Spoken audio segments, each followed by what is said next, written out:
Kita sambut yang meriah narasumber kita pada pagi hari ini, Bunda Oktariana Indrastuti, SPSI, MPSI, Psikolog. Baik, untuk selanjutnya kami serahkan kepada Ibu Eka Riana Dewi, SPD, MPD, selaku moderator seminar Smart Parenting pada hari ini. Kepada Ibu Eka Riana Dewi, SPD, MPD, disilakan.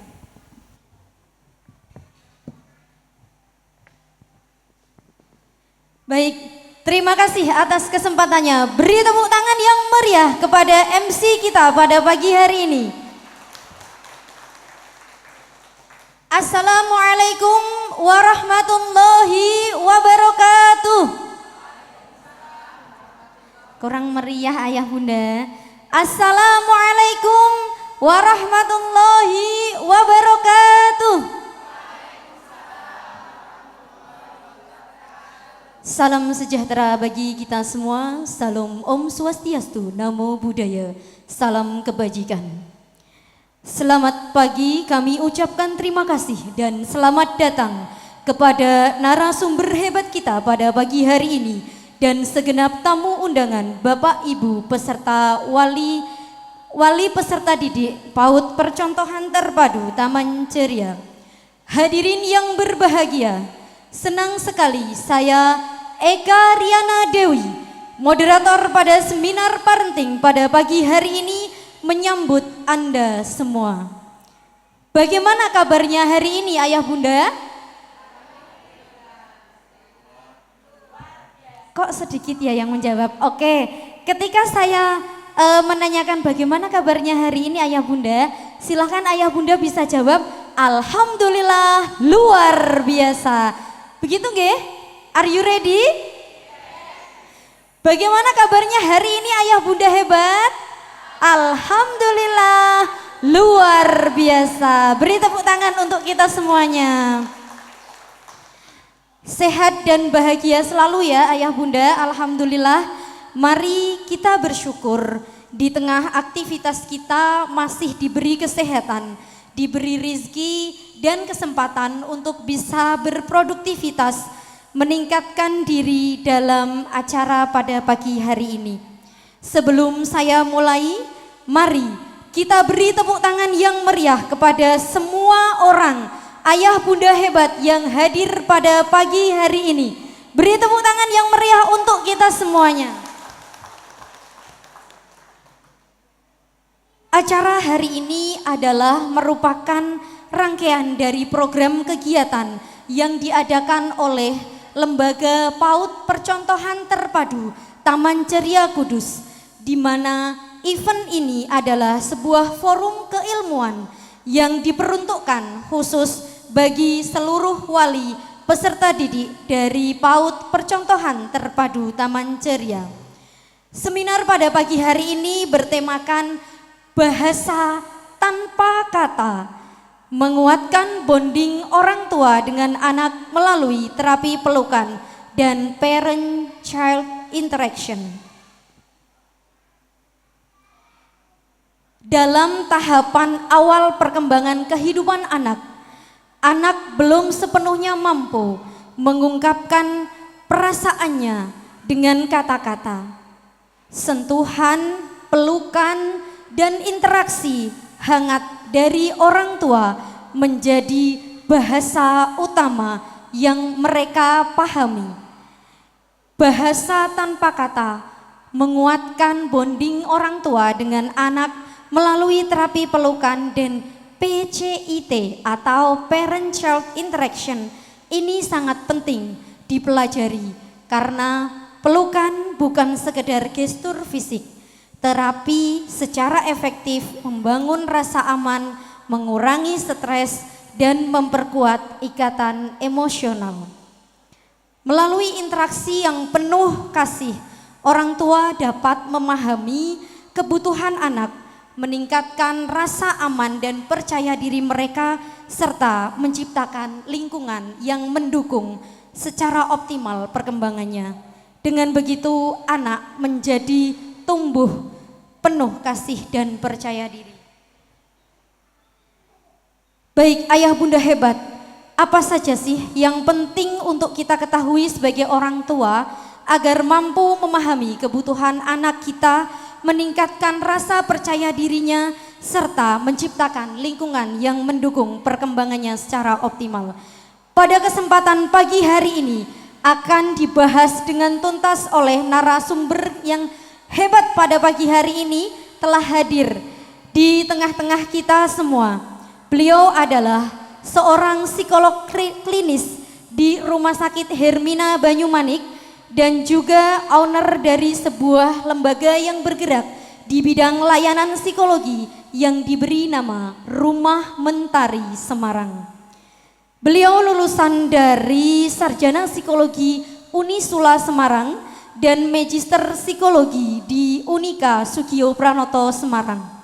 Selain itu juga beliau aktif di organisasi profesi psikologi seperti Himpunan Psikologi Indonesia dan Ikatan Psikolog Klinis Indonesia. Beliau juga sudah banyak sekali pengalamannya selama menjadi psikolog, di antaranya beliau sudah sering sekali menjadi narasumber di berbagai acara seminar, workshop maupun webinar tentang perkembangan anak usia dini dan anak berkebutuhan khusus.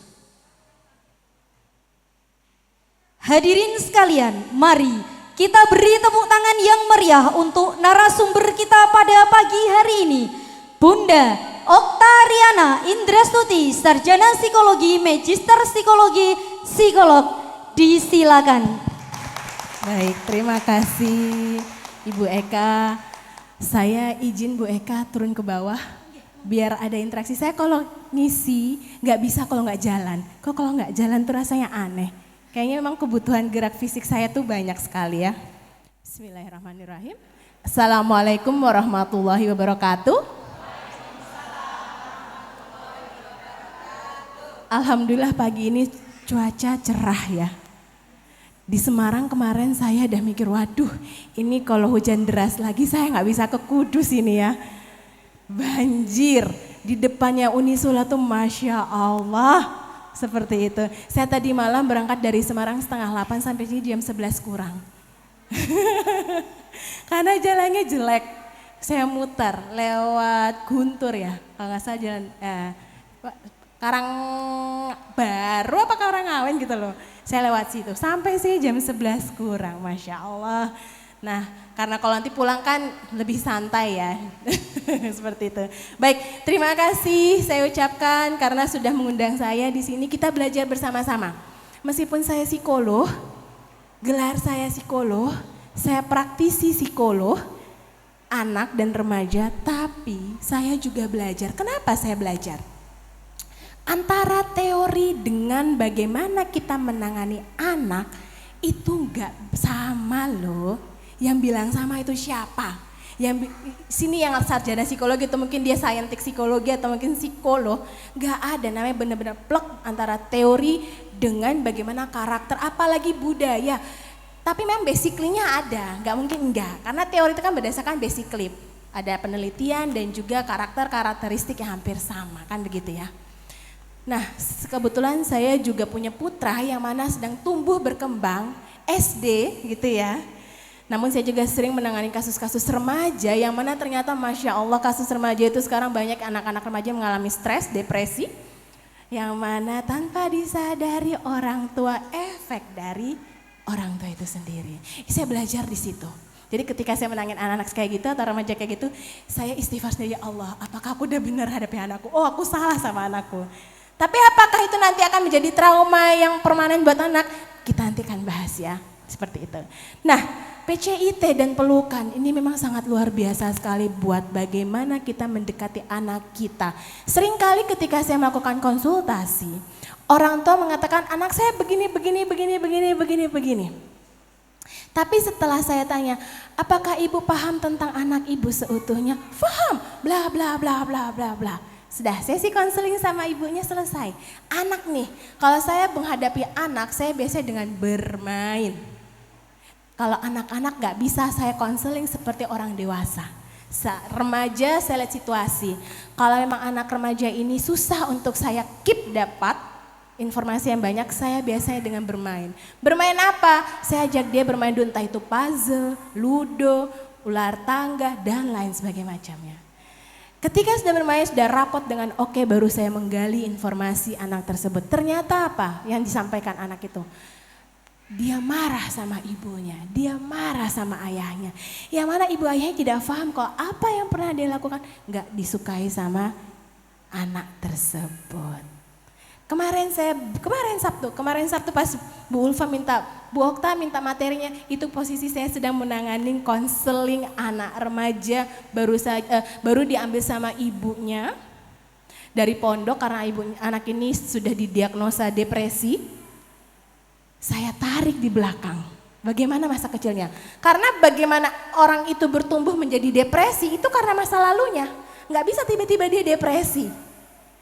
Atau ada genetika, itu beda lagi. Seperti itu. Ternyata ada hal yang dia marah sama ibunya sebelum bapaknya meninggal. Nah, seperti itu. Jadi kalau kita melihat terapi pelukan, bagaimana interaksi ibu dan juga anak atau ayah dan juga anak, itu akan melunturkan atau menggugurkan perasaan-perasaan emosi negatif anak kepada orang tuanya. Terus yang kepenting sekali, apakah anak boleh menggunakan HP? Saya pribadi, anak saya izinkan, tapi ada batasan. Pada dasarnya kalau kita berbicara tentang teori dan juga teman saya menjelaskan, teman saya dokter anak, pada dasarnya anak PAUD itu nggak boleh loh pegang HP. Yang dibolehkan adalah bermain.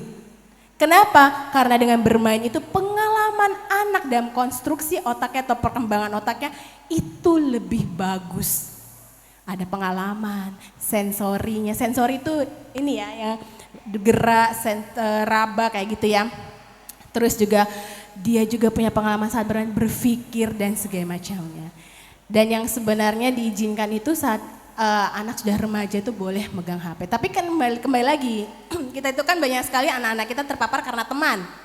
Temanku pegang HP kok, masa aku enggak gitu ya.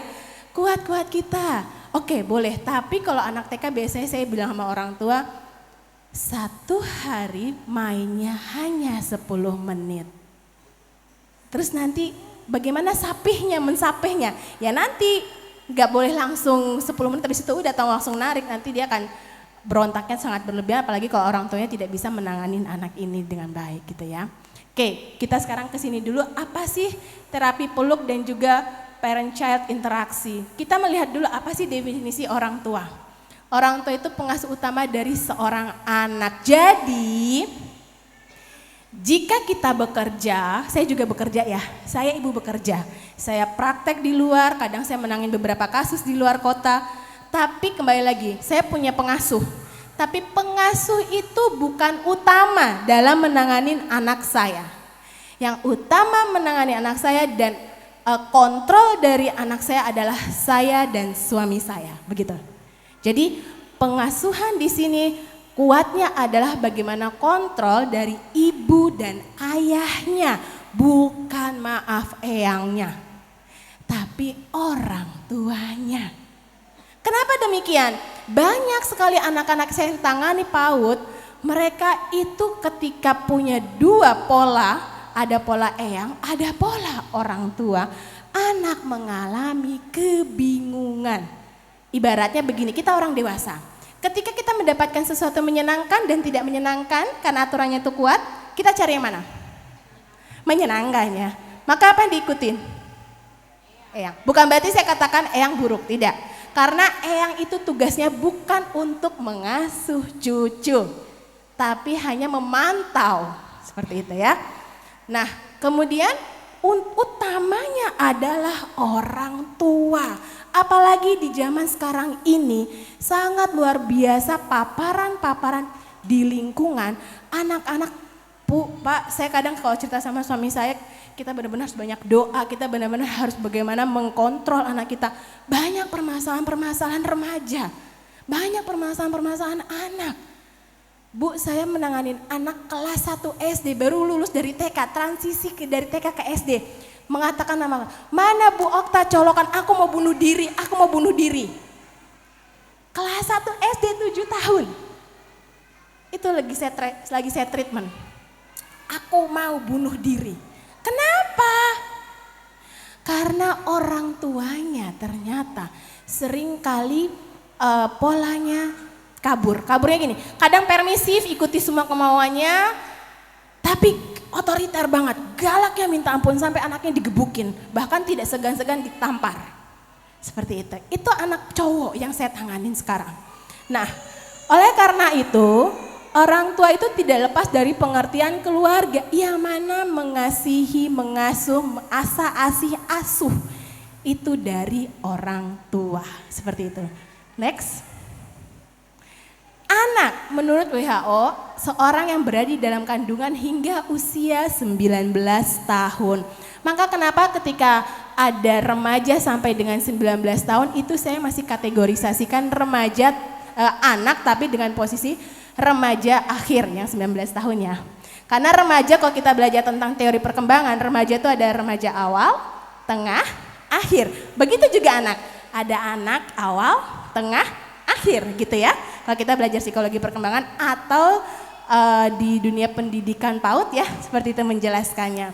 Nah, di masa-masa usia anak ini mereka belum punya konstruksi yang kuat terhadap kemampuannya. Oleh karena itu yang membentuk konstruksinya adalah orang tua. Jadi ketika mengatakan soalnya begini Bu, saya bekerja dan bla bla bla. Saya tidak menyalahkan ibu bekerja, saya tidak menyalahkan ayah bekerja. Karena pastinya ada sebuah kebutuhan setiap keluarga beda-beda. Tapi bagaimanapun juga kontrol namanya pengasuhan itu di orang tua. Dengan gaya kita masing-masing. Gak bisa misalkan orang tua A gayanya seperti ini, yang B ingin seperti orang tua A. Mungkin caranya mau mirip, tapi karakternya berbeda-beda, seperti itu. Oke, lanjut. Oke, apa sih aspek perkembangan usia dini? Ada motorik, bahasa, emosi, perilaku, dan kognisi. Loh Bu, kenapa nggak kognisi dulu? Kenapa harus motorik, bahasa, emosi, perilaku dulu baru terakhir di kognisinya? Kognisi itu kemampuan perkembangan otak ya. Karena ketika anak usia 0 tahun, kita bantu dia bagaimana dia menguatkan motoriknya, maka dia akan lebih siap menerima tugas-tugas di lingkungan. Yang mana tugas-tugas ini nanti terbiasa dia mandiri untuk persiapannya ke sekolah formal yaitu SD. Maka kenapa anak SD saat ini diminta oleh Dinas Pendidikan, saya nggak tahu kalau di Kudus, kalau di Semarang kami psikolog-psikolog yang ditunjuk, kebetulan saya juga ditunjuk, untuk melakukan tes kesiapan sekolah PPDB kepada anak usia di bawah 7 tahun. Nah, belum ini. Oke, maka motorik, bahasa, emosi, perilaku, kitalah yang membantu anak membentuk. Terus bagaimana Bu dengan bahasa? Usia 3-6 tahun kalau saya baca dalam psikologi perkembangan kemampuan berbahasa itu 900 sampai 10.000 kata sampai untuk anak 3-6 tahun. Lah bagaimana kok dia bisa kaya bahasa sampai 10.000 kata di usia tersebut? Kitalah yang membantunya. Bagaimana membantunya? Banyaklah berbicara, ngobrol sama anak, memberikan inquiry itu bahasa pemetik terhadap apa yang kita lihat. Misalkan contoh, adek ini apa? Dipegang. Apa yang dirasakan? Ini apa kalau dia pegang? Berarti apa nih? Bagian apa nih? Aspek apa kalau dia pegang? Motorik, sensori kan? Oh iya botol, bentuknya bagaimana? Kayak gimana ya? Kok kayaknya bulat ya? Ini apa? Visualnya bermain. Artinya ketika kita satu benda ini bisa menjadi edukasi buat dia, yang mana untuk membantu perkembangan kognisinya. Begitupun juga bahasa, emosi. Mengapa Kak di TK-TK itu, kalau anak saya dulu, di TK anak saya dulu menggunakan lost part. Nggak tahu kalau di sini ya, kok sama. Kalau tempat anak saya dulu, sekolah anak saya dulu menggunakan lost part, di mana anak bebas mengkreasikan konstruksi berpikirnya, emosinya, bahasanya untuk membentuk ini. Bagaimana ketika ada dia bermain sama teman-teman, namanya anak PAUD ya, temannya nggak sengaja jatuhin. Ini problem solver enggak nih? Jangan kamu jatuhin. Kamu kalau jatuhin nanti gimana? Nangis. Gurunya tik-tik-tik. Oke, apa yang terjadi? Apa yang harus dilakukan? Jadi apa? Anak yang menyelesaikan masalah, bukan orang tua. Tapi rata-rata jika ada anak nangis, wes toh menang. Ya enggak? Padahal ketika anak nangis, disitulah dia sedang mengekspresikan perasaan emosi negatifnya apa? Jengkel, marah, bingung gitu ya. Maka ketika anak saya nangis, oke silakan nangis. Kalau sudah selesai nangis ngomong ya, baru kita ngobrol. Saya kayak gitu. Sampai saat ini itu yang saya lakukan ke anak saya kelas 1 SD. Kalau dia nangis, apalagi kalau anak cowok, wah gitu ya. Kalau dia nangis, masih nangis silahkan. Nanti kok nangisnya agak lama, saya nggak yang suruh diam, tapi saya langsung rangkul dia, saya peluk anak saya elus. Kalau dia sudah tenang, sudah oke, sudah bisa diajak ibu ngomong, sudah bisa diajak ibu untuk berbicara, sudah oke, mari kita ngobrol. Dan memang itu adalah seni, kita menangani anak itu seni. Yang mana itu tidak diajarkan di pendidikan formal. Pintar-pintar kita membentuk karakter kita, yang mana seringkali tanpa kita sadari kita bikin dinding tinggi nih sama anak kita, menyalahkan anak kita. Padahal sebenarnya anak kita nggak ngerti apa-apa. Anak kita tuh nggak ngerti apa-apa. Itu yang saya belajar ketika saya punya anak. Oh, anak tuh dia nggak ngerti apa-apa. Kalau misalnya, ih kamu tuh lo ribut banget. Oh ternyata dia nggak ngerti. Bisa jadi kenapa dia ribut? Dia mencari perhatian saya. Dia ingin main sama saya. Tapi apa, saya asik pegang HP misalkan. Ayo bu, ayo. Dia ingin main. Berikanlah kesempatan untuk main bersama anak. PCIT salah satunya interaksi itu adalah bermain. Seperti itu. Nah, ketika motorik, bahasa, emosi, perilakunya terbentuk secara mumpuni di fase-fase usianya, maka konstruksi kognisinya akan lebih mumpuni sesuai dengan usianya. Seperti itu. Lanjut. Oke, ini adalah tahapan perkembangan kognisi. Ada tahap sensori, pra-operasional, operasional konkret, dan operasional formal. Kalau di sensori motor, ini adanya gerak refleks bawaan anak. Apa tuh gerak refleks bawaan anak? Ini usia 0 tahun. Hingga usia berapa bu gerak refleksnya anak tuh? Berapa bulan? Ingat nggak yang punya bayi nih? 24 bulan itu 2 tahun, nggak mungkin bu. 0 bulan sampai dengan 4 bulan. Misalkan nih anak ngemut apa? Jempol ya. Terus kadang gini-gini, kakinya goyang-goyang sendiri gitu ya. Ini gerak refleks. Oke, ini berkaitan dengan perkembangan sensori motor.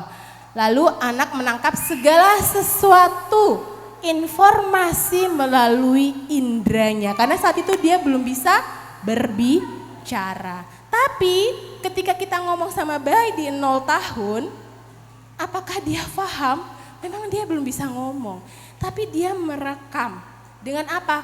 Menambah banyaknya sinaps-sinaps atau rambut-rambut saraf terhadap apa yang kita sampaikan.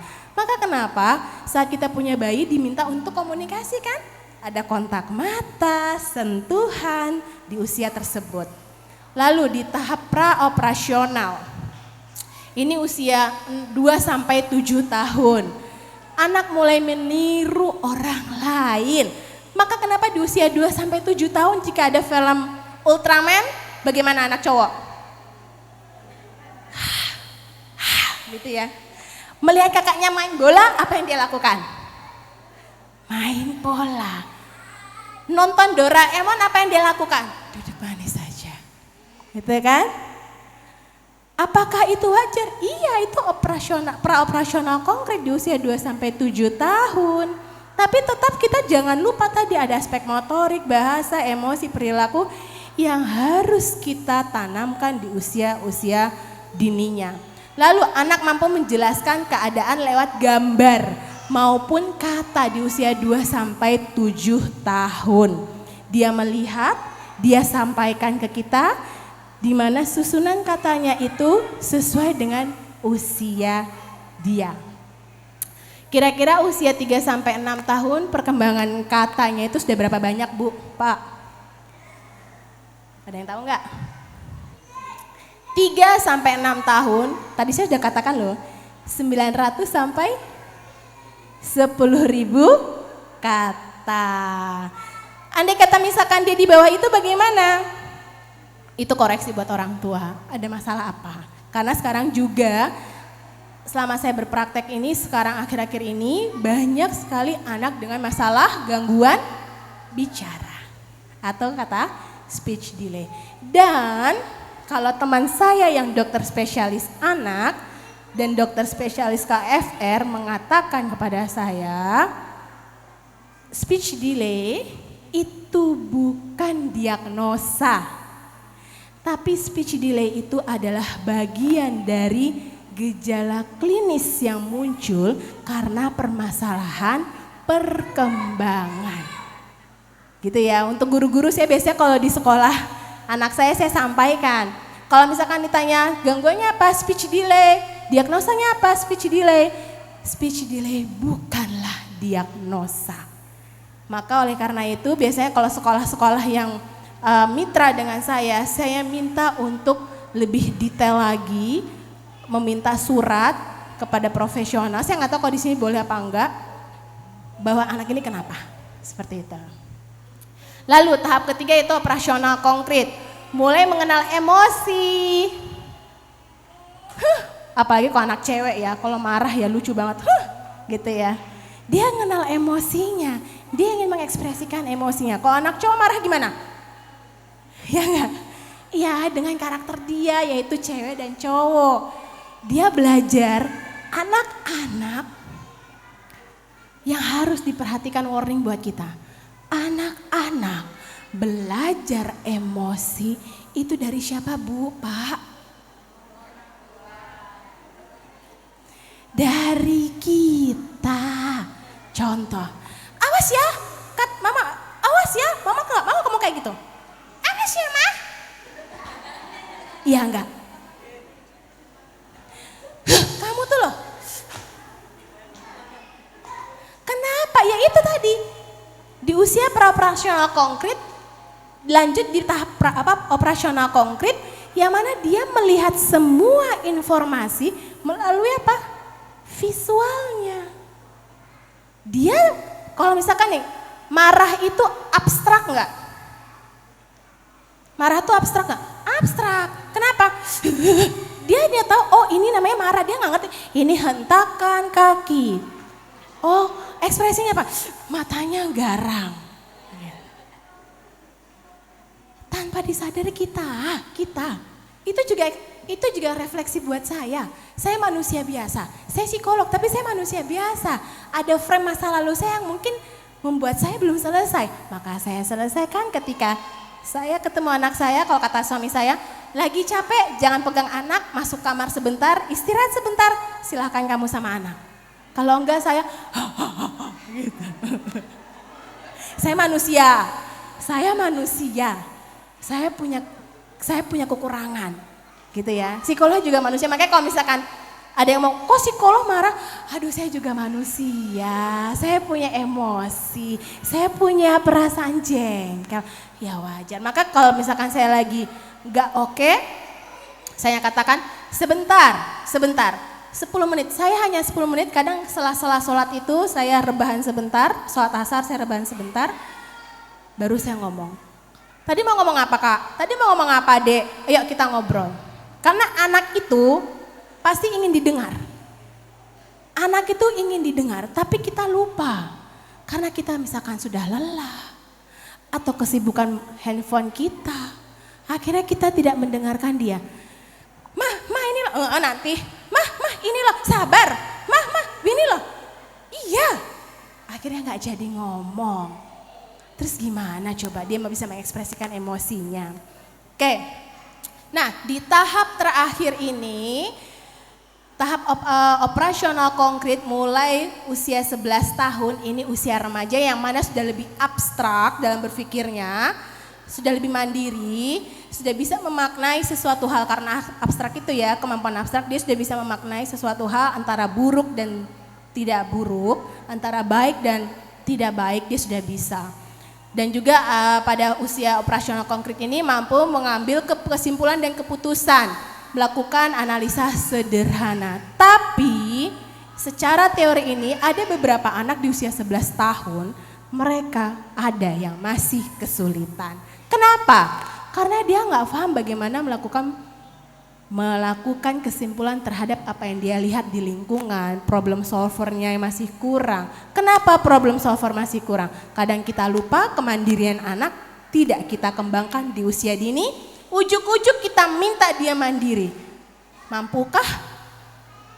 Enggak mungkin kalau tidak terlatih. Enggak mungkin kalau tidak terlatih. Oke, lanjut. Nah, mungkin guru-guru PAUD sudah sering melihat ini ya, piramida belajar ya. Saya selalu menjelaskan ke orang tua, ini piramida belajar harus dipahami. Apa saja? Di sini ada sensori motor, nggak kelihatannya di belakangnya. Ini ada sensori motor usia 2 bulan, di mana di usia sensori motor ini mulai terbentuk rasa, penglihatan, pandangan, penciuman, perabaan. Maka kenapa kalau kita ngobrol sama bayi, sebaiknya kita sambil menyentuh yang ajak dia ngomong. Lalu keseimbangan, lalu preproceptif, ini persendiannya. Dimana kita melatih dia, kalau anak bayi kan awalnya ongkok-ongkok dulu, habis itu ongkok-ongkok duduk, habis duduk ngapain? Berlatih berdiri, habis itu melangkah. Nah, ini di usia sensori. Ini ya sensori sampai dengan usia 1 tahun. Nah, ketika kita di usia 2 bulan melakukan stimulasi yang maksimal sampai di usia selanjutnya, maka kemampuan anak untuk aktivitas kemandirian intelektual akan lebih mumpuni. Dan saya sering kasih tahu orang tua, ketika anak masuk SD, itu bukan calistung yang dilihat. Penilaian psikolog bukan calistung. Saya nggak tahu kalau guru. Bukan calistung. Bukan hanya sekedar intelektual. Tapi apa? Kemampuan kemandiriannya, kemampuan tanggung jawabnya, kemampuan bahasanya, dan sosial. Ini yang kita lihat. Kenapa? Karena besok ketika anak transisi dari masa usia PAUD ke usia formal, SD, mereka akan mendapatkan situasi yang berbeda. Mereka mulai dilatih untuk lebih mandiri. Contoh, kamar mandi harus sendiri, mengaitkan celana harus sendiri, kancing harus sendiri. Kalau di sekolah anak saya yang sekarang ini, ketika dia diobservasi di sekolah, ada observasi PPDB, itu bukan calistung yang dilihat oleh pihak sekolah. Kalau psikolog ada ya penilaian sendiri. Tapi yang dilihatnya adalah bisa nggak dia kancing baju, bisa nggak dia pakai kaos sendiri, bisa nggak dia pakai celana panjang sendiri, lemparannya seperti apa. Kayak tadi kita bermain ya, kita tadi senam otak ya, yang ini ya, semakin lama semakin cepat. Terus yang begini, apa tujuannya? Kira-kira apa? Wong tadi saya nggak sengaja saya ngelihat ke belakang masih banyak yang bingung. Ya, kira-kira apa? Betul, fokus konsentrasi. Berkaitan dengan fokus konsentrasi yang mana nanti membantu memori jangka pendek dan panjangnya. Gitu. Maka ketika kita bermain sama anak, itu fungsinya. untuk melatih kemampuan, bukan hanya motorik. Jadi motorik yang sudah terlatih, dia akan semakin oke di lingkungan dan juga semakin oke untuk membentuk apa? Tadi konsentrasi dan fokus. Seperti itu. Lanjut Ibu. Nah, bagaimanakah pendekatan kita menangani anak usia dini? Yaitu dengan pelukan dan juga ada interaksi anak dan orang tua. Ada yang tanya ke saya, Bu, kan ayahnya sering main sama anak nih. Oke, bagus. Main apa? Main game. Oh, bareng-bareng? Enggak, HP masing-masing. Itu ada interaksi enggak ya? Enggak ada. Enggak ada interaksi. Ada lagi pernah. Ada anak ini saya saat itu curiga ADHD. Tolong ya, bonding sama anak dikuatkan lagi. Sudah Bu, oh bagus apa yang dilakukan Ibu. Kami setiap sebulan sekali terkadang kami suka pergi keluar kota dan nginap di hotel. Oh bagus, apa yang dilakukan Bu saat di hotel? Ya kakak pegang HP sendiri, saya sendiri, ayah sendiri, dianya sendiri. Oke, bondingnya di mana? Terkadang saya bingung, ini di mana bondingnya? Yang dikatakan ada bonding, handphonenya dilepas, main bersama. Siapa yang sering main sama anaknya ke sawah terus habis itu ngobrol tentang padi? Keren, bagus. Apa fungsinya kita ngobrol sama anak tentang padi? Sebentar, maaf ya.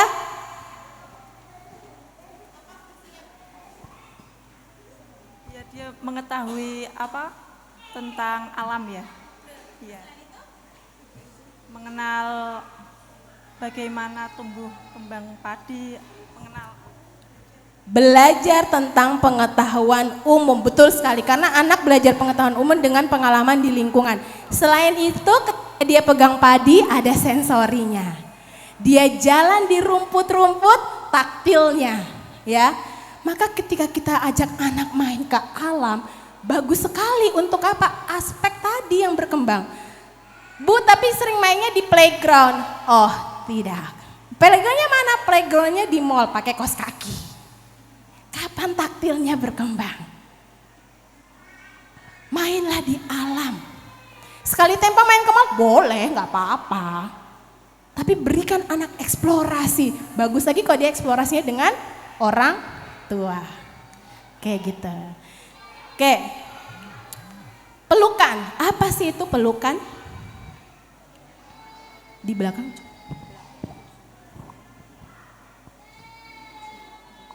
Pelukan anjir gitu.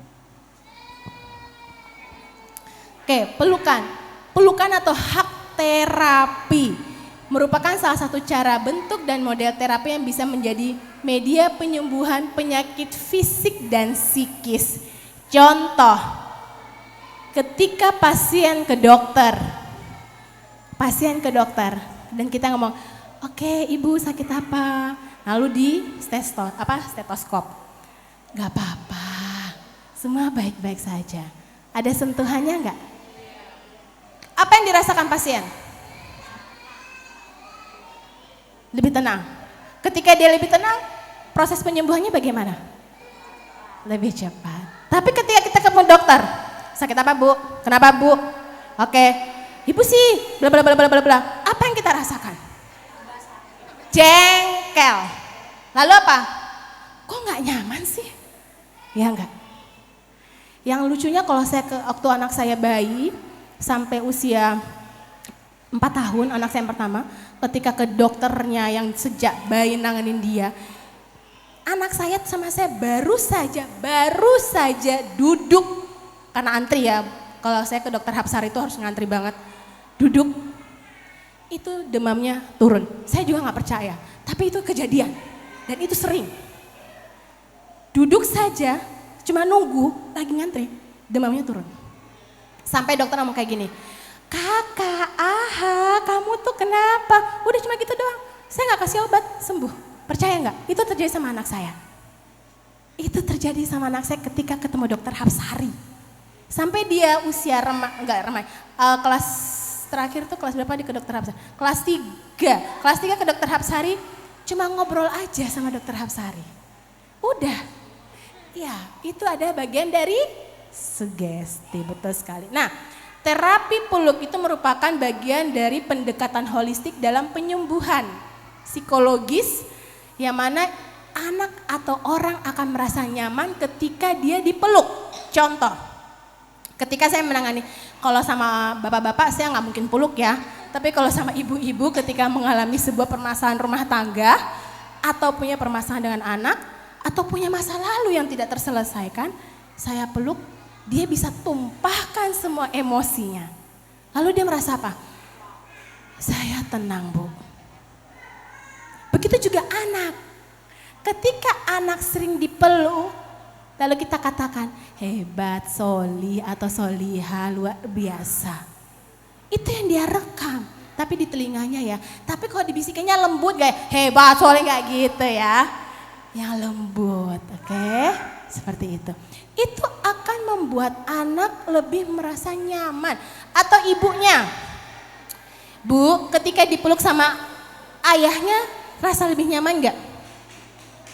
Ada studi yang mengatakan bahwa perempuan itu ketika mood stres dan ketika dia dipeluk oleh suami atau pasangannya akan menurunkan tingkat stresnya. Itu ada penelitiannya. Oleh karena itu bapak-bapak yang punya istri sering-seringlah peluk istrinya. Bener loh. Bener itu. Kita tuh hanya, kalau saya baca psikologi perempuan tuh hanya pengen apa? Didengar. Hanya butuh didengar. Nah, oleh karena itu sering-sering peluk ya. Nah, pendekatan pelukan ini ada penelitian yang saya ambil dari salah satu jurnal, pengaruh terapi peluk terhadap peningkatan attachment pada anak. Ternyata ini pengaruh banget saat anak dipeluk.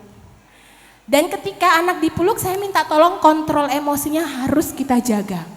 Contoh, kita peluk, maaf ya, saya, ibu boleh meluk kah?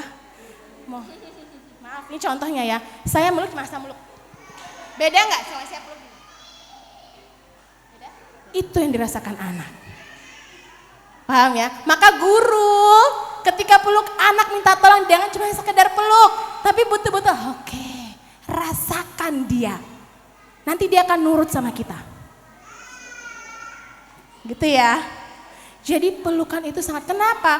Karena akan membuat, kan ini kan sensor ya, kan sensor nih. Ketika saya peluk sensor, ini saya elus-elus, maka kenapa? Dia akan semakin oke. Pernah dengar butterfly terapi? Pernah dengar yang begini?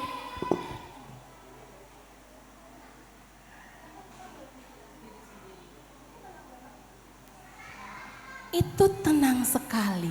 Kenapa? Ada sentuhan. Pelukan juga sentuhan ya. Tapi peluknya bukan begitu ya. Peluk hangat seperti itu. Oleh karena itu ternyata anak itu sangat-sangat luar biasa ketika dipeluk sama orang dewasa yang penuh dengan kehangatan atau orang tua, ternyata akan membuatnya apa? Lebih bisa dekat sama orang tuanya dan bisa lebih nurut sama orang tuanya. Seperti itu. Kalau dari jurnal saya baca ya. Tapi tetap diingatkan anak kita jangan pernah mau dipeluk sama sembarang orang. Ini penting sekali. Penting sekali. Karena apa? Banyak sekali sekarang predator-predator yang sangat mengerikan. Yang dua, saya ketangani 3 kasus KS kekerasan seksual itu pada anak. Karena apa? Dia nggak ngerti kalau itu ternyata pelukan yang salah. Kayak gitu, dia nggak paham. Makanya harus hati-hati. Sampaikan sama anak yang boleh memelukmu, orang tuamu atau gurumu. Dan andai kata dia memelukmu ada yang aneh, jelaskan aneh itu seperti apa. Katakan tidak, atau kamu pergi. Ini apa? Seks edukasi. Jadi jangan sampai nggak apa-apa dipeluk, tapi kita tidak menjelaskan yang boleh peluk itu siapa. Bahaya ini. Apalagi anak-anak TK, mereka kemampuan berpikirnya masih pra-operasional konkret, belum begitu paham. Bahaya di situ nantinya. Gitu ya. Oke, lanjut. Batasnya sampai kapan nih? Hello parents. Ada banyak bahasa cinta orang tua kepada anak. Oke, Salah satunya adalah sebentar. Saya akan memberikan sedikit video tentang manfaat pelukan itu apa, silakan. Hello parents. Ada banyak bahasa cinta orang tua kepada anak. Salah satunya adalah melalui pelukan. Meski terlihat sederhana, tapi parents tidak bisa meremehkannya. Karena ternyata ada banyak manfaat yang didapatkan baik bagi tumbuh kembang anak ataupun bagi orang tua sendiri saat memeluk anaknya. Para pakar psikologis juga menganjurkan agar memeluk anak juga menjadi tradisi atau budaya baik bagi keluarga. Jadi, sudahkah parents memeluk anak hari ini? Jika belum, agar parents lebih konsisten dan semangat melakukannya, pada edisi kali ini Dunia Parenting akan membahas manfaat memeluk anak bagi tumbuh kembangnya. Apa saja? Yuk disimak parents. 1. Meningkatkan sistem kekebalan tubuh anak. Manfaat pertama memeluk anak bagi tumbuh kembangnya ialah meningkatkan sistem kekebalan tubuh atau imunitas tubuh anak. Hal ini dikarenakan saat parents memeluk anak akan merangsang pelepasan hormon oksitosin atau hormon cinta yang kenaikan kadarnya dapat memperkuat sistem imunitas tubuh pada anak. Selain itu, memeluk anak juga dapat menurunkan hormon tiroid dalam plasma yang dapat membuat proses penyembuhan luka menjadi lebih cepat. Memeluk anak juga dapat membuat sistem sarafnya menjadi seimbang.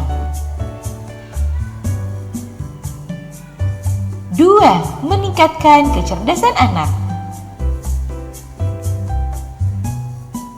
Manfaat kedua memeluk anak untuk tumbuh kembangnya ialah dapat meningkatkan kecerdasan anak. Sebuah penelitian menunjukkan bahwa sentuhan seperti pelukan yang lembut dapat memberikan stimulasi positif yang dibutuhkan otak untuk dapat tumbuh dengan sehat dan kuat. Hal ini menyebabkan otak anak yang lebih sering dipeluk akan menjadi lebih berkembang dibandingkan dengan anak yang jarang dipeluk oleh orang tuanya. Meski tidak dapat meningkatkan IQ, namun memeluk anak dapat mengoptimalkan kinerja serta perilaku anak-anak. Jadi luangkan waktu untuk memeluk anak ya parents. 3. Mencegah stres pada anak. Memeluk anak juga dapat menghasilkan hormon endorfin di dalam tubuh anak. Hormon ini berperan dalam mengurangi tekanan darah dan juga ketegangan pada saraf.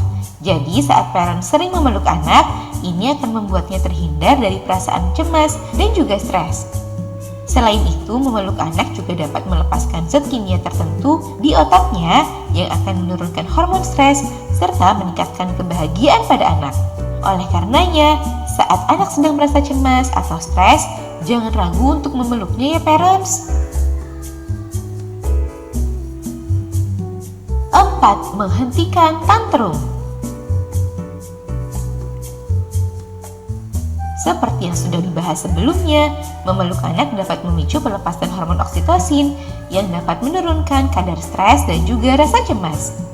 Oleh karenanya, saat anak tantrum dan sedang tidak bisa mengontrol emosinya, parents bisa membantu anak meredakan emosinya dengan memeluknya. Jadi jangan tambah memarahinya ya parents. 5. Memberikan energi dan mengoptimalkan potensi pada anak. Menurut psikolog yang juga penulis buku The Miracle of Hug, Melly Puspitasari, PSI, menyarankan agar orang tua dapat memeluk anak minimal 8 kali dalam sehari sehingga anak dapat mengoptimalkan potensinya dengan baik. Jadi jangan sampai melewatkan manfaat pelukan untuk tumbuh kembang anak ya parent. Oke, baik. Ternyata pelukan itu sangat luar biasa ya, menurunkan kadar stres anak, lalu meningkatkan kecerdasan pada anak. Loh kok bisa mengoptimalkan, padahal kan tidak meningkatkan IQ ya, tapi kok bisa mengoptimalkan? Karena dengan pelukan itu dia merasa hangat, dia merasa nyaman. Hal positif, dia merasa lingkungan yang positif sehingga dia bisa mengoptimalkan semua kemampuan dia, bakat minatnya dia akan lebih baik seperti itu. Lalu kemudian dengan pelukan itu ternyata membuat dia kekebalan tubuhnya semakin oke ya, kekebalan tubuhnya semakin oke. Nah, seperti yang saya katakan tadi, ketika kita memeluk anak, kita juga harus mengkontrol emosi kita. Jangan hanya sekedar gitu ya. Tapi betul-betul oke, aku sayang kamu nak gitu. Baik, lanjut PCIT, Parents Child Interaction Therapy. Ini merupakan terapi perilaku yang melibatkan interaksi ibu dan anak, orang tua, ayah dan anak. Melibatkannya seperti apa? Bermain bersama. Saya kalau di rumah Bu, pas suami saya lagi nggak ngajar atau pas lagi free, saya minta suami saya temanin anak-anak. Kebetulan anak saya semua cowok. Minta suami saya nemenin main bola karena anak saya dua-duanya suka bola. Main bola di depan rumah. Ya heboh-hebohan, berantakan sudah nggak masalah, yang penting mereka main. Gitu. PCIT ini dikembangkan berdasarkan teori perkembangan bagaimana pengasuhan pendekatan orang tua dan juga anak. Dan PCIT ini penting untuk kebutuhan pengasuhan dan bagaimana pembatasan. Artinya begini, di PCIT ini atau Parents Child Interaction ini kita diminta untuk bagaimana mengoptimalkan pengasuhan tapi ada batasan. Artinya dengan pola asuh yang demokrasi apa? Anak diberi batasan tapi juga diberikan sebuah kemampuan untuk berpikir. Apa? Kita ajak sharing. Bukan di mana kedekatannya akhirnya kita permisif kepada anak. Apa itu permisif? Semua keinginan anak diikuti tanpa ada kontrol. Itu bahaya. Bahaya apa? Ke perkembangan emosi, ke perkembangan perilakunya. Yang mana itu bisa berkembang menjadi saat dia usia anak-anak, saat dia remaja, takutnya nanti ada hambatan pada perkembangan emosi dan juga perilaku. Maka kenapa banyak sekali misalkan kayak ini bukan berarti saya langsung mengatakan anak-anak dengan conduct disorder karena pola asuh yang nggak oke ya, karena ada hal tertentu juga. Misalkan kayak klinis itu ada conduct disorder, apa perilaku menentang misalkan kayak gitu. Nah, oleh karena itu bagaimana PCIT ini membentuk pola orang tua pengasuhan yang positif tapi ada kontrol ke anaknya. Apa? Ada batasan, ya tidak. Semua kontrol itu orang tua dan anak yang membuat. Kalau saya seperti itu. Ayo misalkan aku pengen begini-begini. Oke, kita ngobrol bersama. Bukan ibu yang mengambil keputusan, bukan hanya ayah tapi kita bersama. Jadi waktu ngobrol bersama itu untuk mengambil keputusan dia. Bukan saya mengambil keputusannya tapi si anak yang mengambil keputusan. Tapi jika keputusan si anak menurut saya dan misalkan suami nggak oke, kita tanyakan, kita ngomong, kok kayaknya nggak oke deh kak. Kenapa nggak oke? Nggak oke itu kita jelaskan karena A, B, C, D, E, F, G. Tapi kalau misalkan anak mengatakan tapi karena dia udah transisi usia remaja ya, transisi usia remaja awal, saya katakan silahkan. Di situ dia berpikir. Oh silahkan, berarti kok silahkan, ibu udah kata silahkan, takutnya nanti kenapa? Dia ngerem. Nah di sini PCIT ini membantu bagaimana orang tua ini mengembangkan pengasuhan yang positif dan juga adanya interaksi yang mana membantu dia ada batasan untuk kontrol emosi dan perilakunya. Karena kalau kita tidak memberikan sebuah kontrol emosi dan perilaku, anak nggak paham bagaimana mengidentifikasi emosinya dengan tepat. Sejak kapankah anak bisa mengidentifikasi emosi dengan tepat? Di usia dini. Di usia dini kapan? Saat dia bayi itu loh. Kamu lagi sedih ya? Oh adik sedih. Kenapa menangis? Oh sedih ya? Menjelaskan nggak? Bagaimana ekspresi emosinya? Sedih. Ih dia ketawa, kamu lagi senang ya? Dia nggak ngerti, tapi dia dengar. Oh senang. Betapa indahnya Allah tuh menciptakan otak manusia dalam memahami, merespon sinap-sinap atau rambut-rambut saraf itu berkembang dari informasi-informasi di lingkungan. Seperti itu. Nah, di sini pentingnya pemenuhan kebutuhan pengasuhan dan pembatasan. Maka pola asuh serta interaksi orang tua itu lebih optimal dengan menggunakan PCIT. PCIT merupakan gabungan terapi bermain dan perilaku. Maka kita kalau pendekatan kepada anak itu dengan bermain, bukan otoriter. Bermain. Siapa yang sering main sama anaknya main dadu? Seperti misalkan main apa sih? Ular tangga, Lego. Ya, keren Pak. Saya juga main catur. Saya kalau catur nggak bisa, suami saya main catur sama anak saya. Main bola, ibunya main bola sama anaknya. Saya hampir sering main bola sama anak saya. Main bola tapi di ini ya, bukan di lapangan ya, tapi di rumah ya. Kayak gitu. Lalu pernah ngajarin ini, apa sih yang kayak mentik-mentik tuh, saya kok lupa. Karambol. Masih ingat gak cara main karambol? Masih ingat gak main karambol? Atau ini, apa sih namanya? Gerobak sodor. Main itu. Ada yang sering gak main sama anak kayak gitu? Permainan tradisional itu sangat bermanfaat untuk anak, Bu. Atau main apa sih, petak umpet. Itu kan problem solver buat anak. Bagaimana dia mencari temannya satu-satu. Yeay, itu kan problem solver. Atau kita main gerobak sodor. Bagaimana, ini kan taktik, bagaimana taktik dia untuk menyelesaikan tugas sampai ke selesai, finish. Jadi permainan tradisional itu bermanfaat untuk anak, selain interaksi orang tua dan anak, juga kemampuan perkembangan motorik, serta emosi dan perilakunya. Ada kontrol di dalam bermain. Nggak boleh seenaknya. Kalau menangis karena kalah, kamu silahkan di luar dulu, misalkan kayak gitu. Itu ada kontrol dari kita, seperti itu. Jadi di PCIT ini meminta bahwa orang tua sama anak berinteraksi itu dengan apa? Bermain.